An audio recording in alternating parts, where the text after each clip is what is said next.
ఫోన్లు అందుబాటులోకి వచ్చాక పిల్లలకు నిద్ర తక్కువైందనడంలో సందేహం అక్కర్లేదు.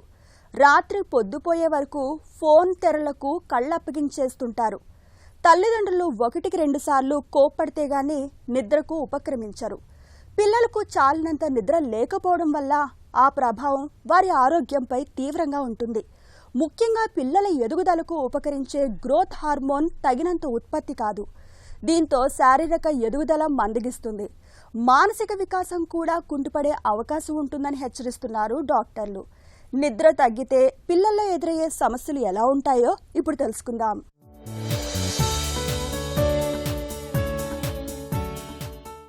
పిల్లల ఎదుగుదలకు కావాల్సిన గ్రోత్ హార్మోన్ నిద్రలోనే విడుదలవుతుంది. బాగా నిద్రపోయే పిల్లల్లో రోగ నిరోధక వ్యవస్థ బలోపేతమవుతుంది. మెదడు ఎదుగుదల బాగుంటుంది.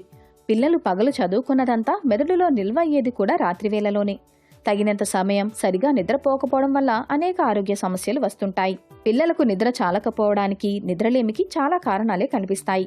ముఖ్యంగా రాత్రి పొద్దుపోయేదాకా ఫోన్లలో, కంప్యూటర్లలో, ల్యాప్టాప్లలో వీడియోలు చూస్తూ గడపడం వల్ల చాలినంత నిద్రుండదు. ఇక క్రమశిక్షణారాహిత్య జీవనశైలి, రాత్రి ఆలస్యంగా భోజనం చేయడం, అర్ధరాత్రి దాటే వరకు చదువుతూ ఉండడం వంటివి నిద్రాభంగం కలిగించేవే అంటారు నిపుణులు. పిల్లలకు నిద్ర చాలకపోవడం వల్ల రోజంతా అలసటగా ఉంటారు. నిద్రలేమి మూలంగా పిల్లల శరీరంలో సహజ రక్షణ వ్యవస్థ ఇన్ఫెక్షన్లకు వ్యతిరేకంగా పనిచేయలేని పరిస్థితి ఎదురవుతుంది. పగటిపూట నిద్రమత్తు, అలసట, చిరాకు, ఆలోచించడంలో, దృష్టి సారించడంలో, గుర్తుంచుకోవడంలో ఇబ్బంది, తరచూ తలనొప్పి, అనియంత్రిత కంటి కదలికలు, స్పష్టంగా మాట్లాడలేకపోవడం, వాలిపోతున్న కనురెప్పలు, చేతులు వనకడం, దృశ్య, స్పర్శ భ్రాంతులు ఇలా అనేక సమస్యలు ఎదురవుతాయి. ఊబకాయం, మధుమేహం, అధిక రక్తపోటు, అధిక కొలెస్ట్రాల్, స్ట్రోక్ వచ్చే అవకాశం ఉందని అనేక అధ్యయనాల్లో తేలింది. ఈ నేపథ్యంలో పిల్లలు చాలినంత నిద్రపోయేలా తల్లిదండ్రులు జాగ్రత్తలు తీసుకోవాలి. రాత్రిపూట నిద్రకు ఉపక్రమించేందుకు కనీసం గంట ముందే పిల్లలకు ఫోన్, ల్యాప్టాప్లను దూరం చేయాలి. నిద్ర బాగా పట్టేందుకు శరీరంలో మెలటోనిన్ అనే హార్మోన్ విడుదలవుతుంటుంది. వెలుతురు ఎక్కువగా ఉంటే ఈ హార్మోన్ విడుదల తగ్గుతుంది.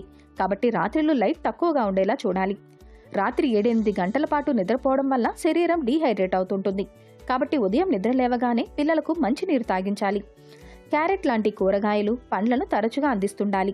రోజూ కాసేపైనా వ్యాయామం చేసేలా చూడాలి. నిద్రలేమి సమస్యగా మారితే వైద్యులను సంప్రదించాలి.